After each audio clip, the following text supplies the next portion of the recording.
Hoje eu vou fazer uma pregação totalmente diferente de qual eu fiz nos últimos 5 anos. Por que eu vou dizer o que eu vou dizer? Porque eu não quero depender do seu engano para exercer meu ministério. Então eu vou tocar em um dos temas mais controversos da experiência cristã. É um dos temas que envolvem poder, envolve status, envolve dinheiro, envolve luxúria, envolve tudo aquilo que nós já temos visto, ouvido. Então eu gostaria muito que você abrisse a sua Bíblia no livro de Malaquias, capítulo 3.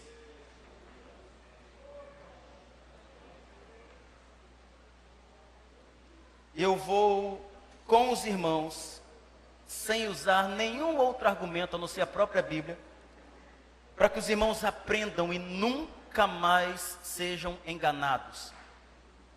O meu compromisso é com a verdade, irmãos. Eu sou um homem do Evangelho, eu não sou um homem do Ministério Vida. Quem está aqui pela primeira, segunda vez já sabe, ou quem não sabe, eu não sou assalariado aqui, eu não recebo nada. Ninguém que está aqui, tudo isso está limpinho, arrumado, essa galera, todo mundo aqui é voluntário, eu não estou fazendo nada ao meu favor, eu não ganho nada às custas disso. Mas eu também não quero depender do engano de ninguém para que a gente mantenha isso aqui, ou que a gente mantenha qualquer obra que seja gratuita, amorosa, sincera, verdadeira. Então eu vou desmistificar um texto que é mais usado para manipulação e controle de uma coisa chamada dízimo. Vocês estão preparados, irmãos? Bíblia aberta. Não pisque os olhos. Malaquias capítulo 3. É importante nós salientarmos e lembrarmos que Malaquias é um profeta menor. Começando o texto, quando você vê em Malaquias capítulo 1, versículo 1, começando o livro, Malaquias diz: peso da palavra do Senhor contra Israel. Malaquias estava escrevendo para Israel, não era para toda a humanidade, era para a nação de Israel, povo judeu. Povo gentil, que não é judeu, não tinha lei como segmento, não se seguia lei. A lei era para o povo judeu. Então Malaquias começa o livro dele dizendo isso: peso da palavra do Senhor contra Israel. Então vamos em Malaquias capítulo 3. Se você está com a Bíblia no celular, no iPhone, no iPad, pouco importa, abra a sua Bíblia aí. Malaquias capítulo 3. Eis que envio o meu anjo, que preparará o caminho diante de mim, e de repente virá a seu templo o Senhor. Quem é o Senhor aqui? Vamos, gente, eu vou precisar de vocês. Quem é o Senhor aqui? Deus. Então, virá Deus, a quem vós buscais, o anjo do concerto. Anjo do concerto, em alguns aí o anjo da aliança, está vindo para o povo um concerto. Olha, se está vindo um concerto, é porque alguma coisa está desconcertada. O anjo do concerto está vindo, ele vai consertar alguma coisa. A quem vós desejais, eis que vem, diz o Senhor dos Exércitos. Quando você for ler a Bíblia, é fundamental que você pare de olhar comentário bíblico, porque comentário bíblico é comentário do autor, e às vezes muitos tendenciosos. Então tenha cuidado ao ler a Bíblia para não ficar preso a comentário bíblico. Era necessário um conserto, alguma coisa estava errada. Versículo 2: mas quem suportará o dia da sua vinda? Quem suportará o dia do conserto? E quem subsistirá quando ele aparecer? Porque ele será como fogo do ourives. Fogo do ourives é o quê? Que testa, que separa, que limpa, que purifica. Ele vai ser como fogo que purifica o ouro, né? Quem mexe com ouro, com prata aí sabe. Ou o fogo que purifica, e como o sabão dos lavandeiros. Ou seja, eu vou lavar isso aqui. Está vindo um conserto, que vai ser um conserto que vai ser como fogo, vai limpar, vai purificar, porque está sujo. Você como um lavandeiro que está passando sabão para limpar alguma coisa. O que será que está acontecendo aqui? Versículo 3. E assentar-se-á, afinando e purificando a prata, e purificará os filhos de... Quem são os filhos de Levi? Sacerdotes. Os levitas, os sacerdotes. Filhos de Levi eram sacerdotes. Quem aqui estava precisando ser purificado? Sacerdotes. Quem aqui estava precisando do conserto? Sacerdotes. Gente, nós estamos lendo o texto, está claro aí. Então, ele está vindo para purificar, como ouro, ouro é purificado, como a prata, vem lavar como o sabão dos lavandeiros, e vai pedir um conserto aos filhos de Levi, aos sacerdotes. Continua, e afinará como ouro e como prata. Então, depois de purificados, depois de vocês estarem limpos, sacerdotes, depois que vocês estarem purificados, vocês trarão oferta em justiça, porque Deus não estava aceitando coisa nenhuma de ninguém. Os sacerdotes estavam imundos, os líderes estavam impuros, os líderes estavam botando a mão na massa, na grana do povo, eles precisavam ser purificados. Então, quando vocês forem purificados, eu então vou começar a receber as ofertas de vocês. Estão entendendo o texto? Está simples aí, sem teologizar, só leitura reta. Então, o Senhor, vocês vão trazer oferta de justiça. Deus não estava aceitando a oferta. E a oferta de Judá e de Jerusalém será suave. Continuem. Como nos dias antigos, como nos dias primeiros, ou como nos primeiros anos, o povo estava levando a oferta, mas os sacerdotes estavam sendo desonestos, os sacerdotes estavam desconcertados. Qual era a representação do sacerdote, pessoal? O líder.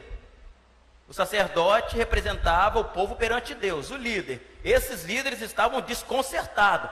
Olha para quem até agora, Malaquias capítulo 3, está sendo escrito. Continua o raciocínio, porque você vai tomar o maior susto da sua vida. Versículo 5. E chegar-me-ei a vós para juízo. Ele vai chegar a quem? Aos sacerdotes. Eu vou chegar a vocês, sacerdotes, vou chegar para vocês para juízo, porque vocês precisam se consertar.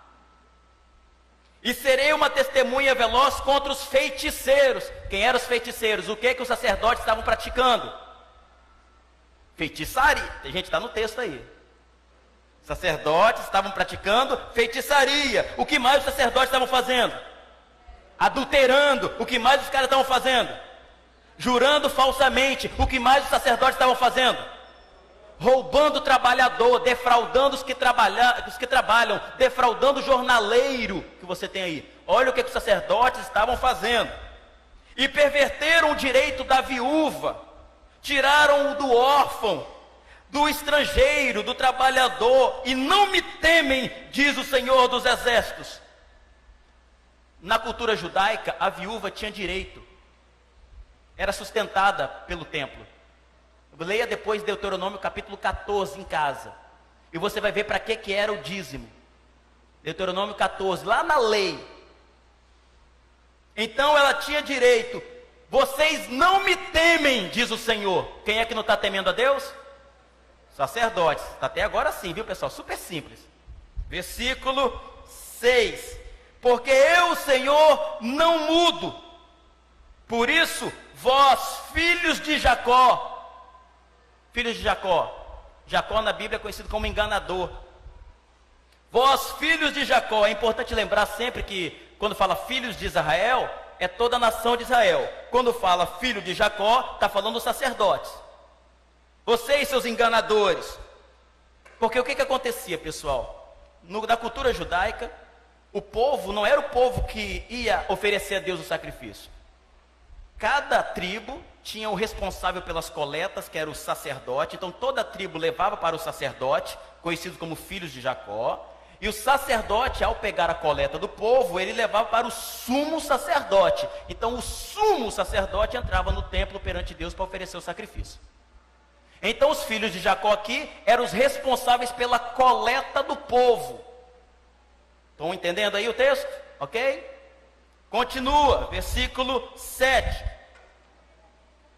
Desde os dias dos vossos pais, vocês se desviaram dos meus estatutos e não os guardastes. Quem estava se desviando dos estatutos, pessoal? Sacerdotes. Até agora não mudou nada. Tornai vós voltem-se para mim, e eu tornarei para vocês, diz o Senhor dos Exércitos.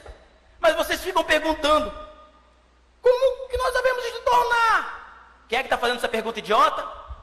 Sacerdotes. Versículo 8. Roubará o homem a Deus? Todavia vós me roubais e dizeis, em que nós te roubamos? Nos dízimos e nas ofertas alçadas. Quem é que está roubando? Não é o povo. Toda vez que pastor vem com esse papo, roubará o homem a Deus? Vós me roubais. Ele aponta para o povo, né? Mas essa passagem não é para o povo, é para o sacerdote, que estava roubando o povo. É só ler Bíblia, irmãos, que a gente não é enganado.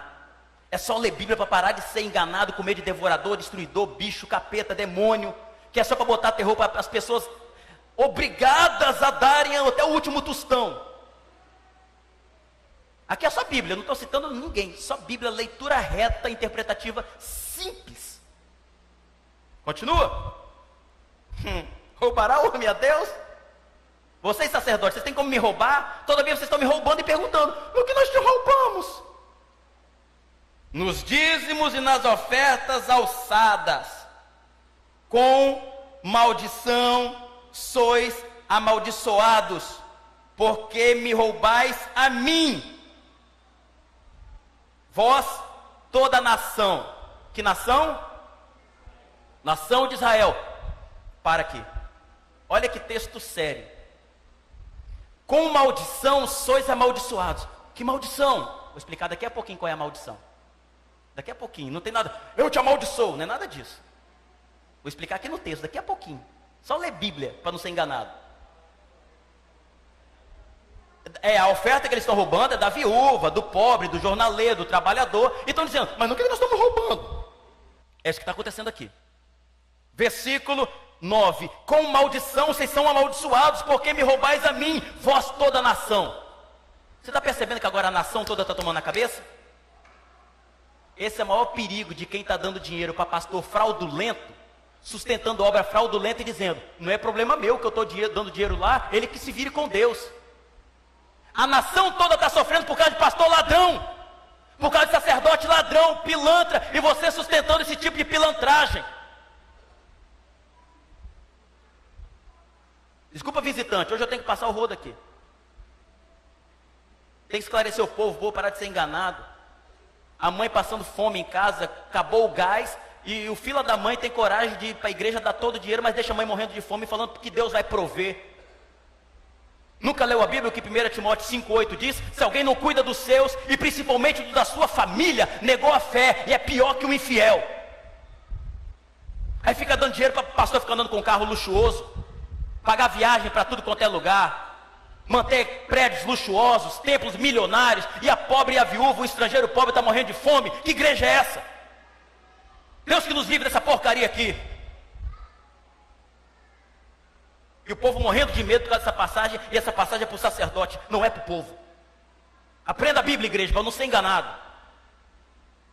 Com maldição, lembra essa palavrinha, com maldição sois amaldiçoados, que eu vou explicar daqui a pouquinho. Versículo 10. Todo mundo estava sofrendo por causa de pastor ladrão, hein? Cuidado aí, hein, pessoal. Capítulo 10. Trazei todos os dízimos. Trazei todos os dízimos. Ué, não é o dinheiro, não? Não era dinheiro, irmãos. Lê Deuteronômio 14. Hortelã, coentro, cominho, fruto da terra, dos animais, não era dinheiro. Dízimos.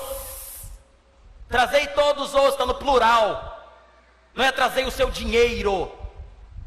Você vai ler Deuteronômio 14, vai ver lá que você só trocava em dinheiro quando você tinha muita coisa para levar ao templo e a viagem era longa.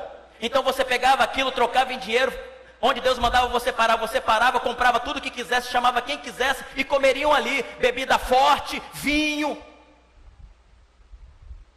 Lembra que na Bíblia? Trazei todos os dízimos, tudo que a terra produzia, a casa do tesouro, para que haja mantimento na minha casa. Por quê? porque a viúva precisava comer, o pobre precisava comer, o órfão precisava comer, precisava de abrigo, o estrangeiro, o trabalhador precisava, os que dependiam do templo precisavam daquilo.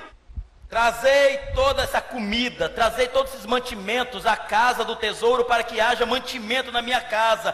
Depois fazei prova de mim, diz o Senhor dos Exércitos, se eu não vos abrir a janela dos céus, e não derramar sobre vós uma bênção, que dela tal vos advenha maior abastança. O que era as janelas dos céus? Alguém respondeu aí? Chuva. A gente não canta, faz chover, abra as comportas. É chuva. O povo estava morrendo de seca. Com maldição sois amaldiçoados. Qual era a maldição? Não caía chuva. A colheita, a plantação do povo estava morrendo. O povo estava sendo amaldiçoado por falta de chuva. Então se vocês voltarem a fazer isso, eu vou abrir a janela dos céus e vai derramar chuva sobre vocês. Vai vir chuva sobre a terra.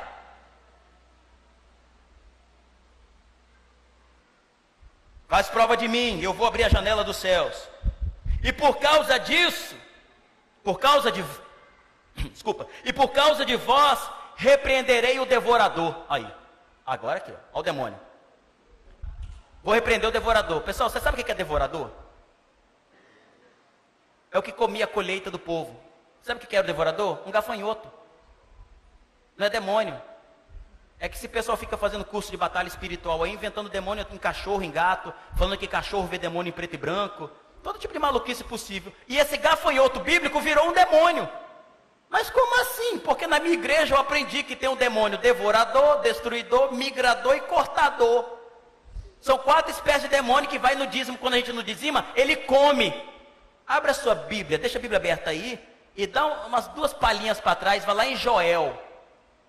Joel capítulo 1. Olha Joel. Depois do livro de Oséias, Joel. Depois de Oséias, Joel. Meu Deus do céu, a Bíblia na cara da gente, a gente pagando tora. Joel capítulo 1, versículo 4. Olha os tipos de gafanhotos, os tipos de demônios que as pessoas dizem que é, para quem não dizima. Joel 1, 4.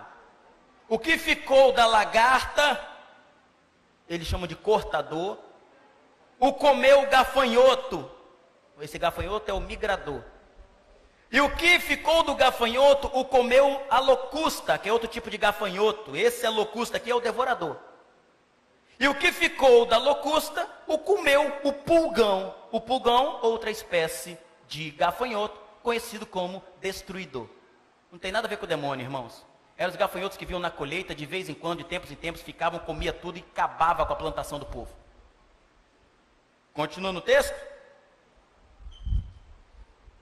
E por causa de vós repreenderei o devorador, para que não vos consuma o fruto da terra, para que não coma a sua plantação. E a vide do campo não vos será estéril, não vai parar de produzir, diz o Senhor dos Exércitos. E todas as nações vos chamarão bem-aventurados, porque vós sereis uma terra deleitosa, diz o Senhor dos Exércitos. Acabou. Não tem demônio, não tem devorador, não tem roubando a Deus, porque essa palavra é para o sacerdote, não é para o povo. E está explicado. Bíblia pura, não tem enganação. Pastor, então, mas espera aí. Lá em Mateus 23, 23, abra sua Bíblia, por favor, Mateus 23, 23. É fundamental esse versículo no Novo Testamento, porque o dízimo era uma obrigação no Velho Testamento, era uma obrigação lá na lei. Não há mais essa obrigação de ninguém dizimar. Não há mais obrigação, ninguém mais é obrigado. Na lei, para o povo judeu, era uma obrigação, nós não somos judeus. Era uma velha aliança para o sustento do templo, para o sustento dos sacerdotes, para o sustento do povo lá. Nós não somos judeus. Aquilo morreu, caducou. Mateus 23, 23. Ai de vós, escribas e fariseus hipócritas, porque dais o dízimo da hortelã, do endro e do cominho, e desprezais o mais importante da lei, o juízo. mais importante da lei: o juízo, a misericórdia e a fé. Vocês deviam, porém, fazer estas coisas e não omitir aquelas, seus hipócritas, condutores cegos, quais um mosquito, e engolis um camelo. Por que Jesus mandou eles darem o dízimo? Porque era obrigação do judeu fazer isso. Porque existia o templo para eles sustentarem. E Jesus fala: vocês estão dando uma de exterior, dando o dízimo, doendo e do cominho, mas vocês não estão amando. Vocês não estão buscando a verdade, a justiça, o juízo, a generosidade. Vocês deviam fazer essas coisas sem omitir aquelas. Vocês seguem a lei. É por isso que na cruz Jesus falou: está pago, está consumado, está completo, tetelestai, está feito. Uma vez e para sempre, acabou. Porque o fim da lei é Cristo, para a justiça de todo que crê. Não estamos mais debaixo da lei. Não vivemos mais debaixo da lei, estamos debaixo da graça. Então Jesus, em Mateus 23, está denunciando a hipocrisia dos fariseus e não mandando dizimar. Deixa eu dizer mais 3 coisas para vocês históricas. Até o ano 600, 700 depois de Cristo, não se tem nenhum registro da igreja dizimando. Não se tem nenhum registro de Jesus dizimando. Dai a César o que é de César. O que era de César? Imposto, tinha que ser pago. Dá a Deus o que é de Deus. O que é de Deus? Amor, graça, misericórdia, voluntariado, generosidade. Dá a César o que é de César, gente. E dê a Deus o que é de Deus. É por isso que Jesus fala: meu reino não é desse mundo. É por isso que Jesus fala: meu reino não é de visível aparência. Temos que aprender com Jesus. Então dai a César, paga o que é tributo. A tributo, a honra, verdade, verdade, imposto. A ele pague. A Deus, dá a Deus o que é de Deus, cara. E o que é de Deus? A generosidade, o amor, a justiça e blá blá blá. Aí vem algumas perguntas básicas. Pastor, é 10%? Você tem que lembrar que Deus te deu 100%. Você é responsável por 100, não por 10 ou por 1, por 5, por 50. Você é responsável por 100% de tudo que você tem. Então a primeira pergunta que as pessoas fazem: pastor, é 10% mesmo? Dízimo é 10ª parte, 10%? Não tem isso na lei, na graça. Na lei tem dízimo, 10ª parte. Na graça não temos isso. Nós vivemos pela graça. É 10%? Segundo, eu devo dar aqui? Como assim dar aqui? Você tem que contribuir no lugar onde você vê a misericórdia, a mão de Deus sendo necessário. Onde você valoriza uma obra verdadeira, um lugar que não tem conluio, engano. Onde você é alimentado, você recebe. Você não tem partilhado dons espirituais aqui, aprendido? Mas tem o orfanato Thomas, que precisa ali. Rafael Thomas. Tem o Lar Batista, que precisa, cara. Tem mendigos aqui na cidade que está precisando. Tem o que dar aqui? Não, você vai dar onde necessita. Mas por que eu entrego aqui? Primeiro, porque você quer. Segundo, porque isso aqui é mantido com essa contribuição espontânea e voluntária sua. Porque aqui ninguém é obrigado a dizimar, nem é obrigado a dar 10%. Eu nunca dei 10% aqui. Nunca. Aqui todo mundo, tem gente que dá 20%, tem gente que dá 1%. Não é quanto se dá, é a qualidade do que se dá. Com que coração você dá. Isso é fundamental. Então é aqui? Não. Aqui nós precisamos sustentar esse lugar. Aqui no dia que a gente não conseguir pagar isso, a gente vai para outro lugar. Porque aqui é pago assim, um mês esperando ter dinheiro para pagar o outro.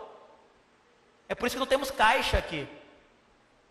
Aqui é consciência de você saber que você não é mais obrigado, mas você é consciente, você é responsável. Afinal de contas, você decidiu fazer parte de um lugar. E isso tem responsabilidades. Uma delas é mantermos isso aqui funcionando.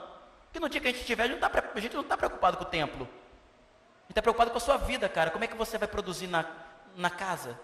Porque se você tem 2 em casa, 3, a sua casa pode ser uma árvore frondosa, cara. E na sua casa, a gente vai se abrigar lá. E na sua casa vira uma colmeia, jorrando mel para a vida das pessoas que vão lá se alimentar. Cada casa vira uma igreja, gente. Nós não somos pessoas de templo, não. No dia que as pessoas fecharem o coração aqui, começarem a ser obrigadas, começarem a ter que pagar as coisas aqui, pagar para Deus, a gente fecha as portas. Aí você vai voltar para uma igreja onde o pastor toca o terror mesmo, onde você tem que pagar mesmo, Deus vai botar a mão. Se você não der dinheiro aqui, você vai gastar em remédio. Olha o que o devorador vai te pegar. Eu duvido alguém que aprendeu isso aqui hoje vai cair nessa esparrela de Malaquias. Pastor ladrão, pilantra, estelionatário usa Malaquias para charcar o povo. Eu não devo nada a ninguém, sou um homem livre, não dependo de igreja, dependo de dinheiro de ninguém aqui.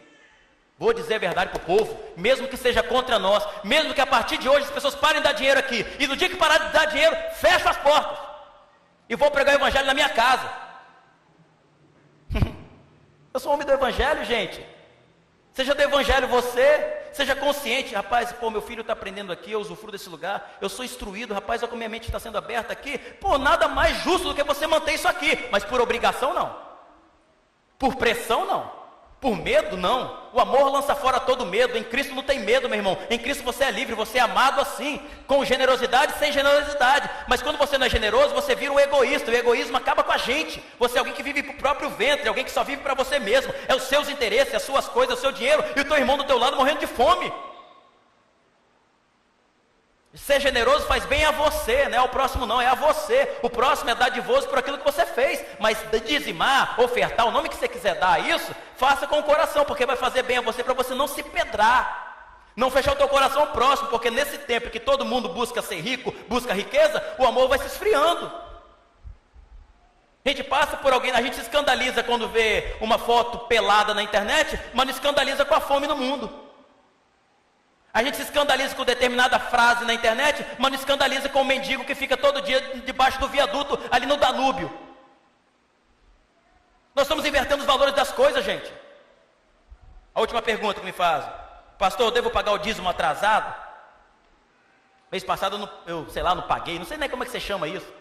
Mês passado eu não paguei. Eu vou te falar, isso aqui é clube? Você está pagando mensalidade de clube? E tem pastor que fala isso, meu irmão. Percebi aqui na sua fichinha, vi aqui, meu irmão, qual aconteceu o mês passado com você, meu querido? O que aconteceu aqui, que eu não estou vendo seu nome aqui? Sai fora, foge desse lugar. Foge, meu irmão, é hipocrisia pura, foge disso, seja liberto.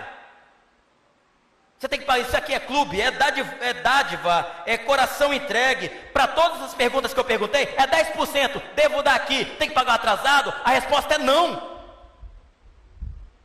Para com isso, meu irmão. Deus não nos abençoa por aquilo que damos, Deus nos abençoa por aquilo que Ele é, porque Ele é Deus, é Pai. Não é por aquilo que você deu, não. Isso é barganha com Deus. Não barganhe com Deus. Quem barganha com Deus está querendo comprar a Deus. Dá por medo, dá por pressão, não dá por consciência, não dá por amor, não dá por bondade, não dá por misericórdia, dá porque é pressionado. Vamos fugir disso, meu irmão. Vamos aprender Bíblia, vamos parar de brincadeira. Evangelho não é brincadeira, não é para menino, é coisa séria, é para gente séria, mas para gente livre.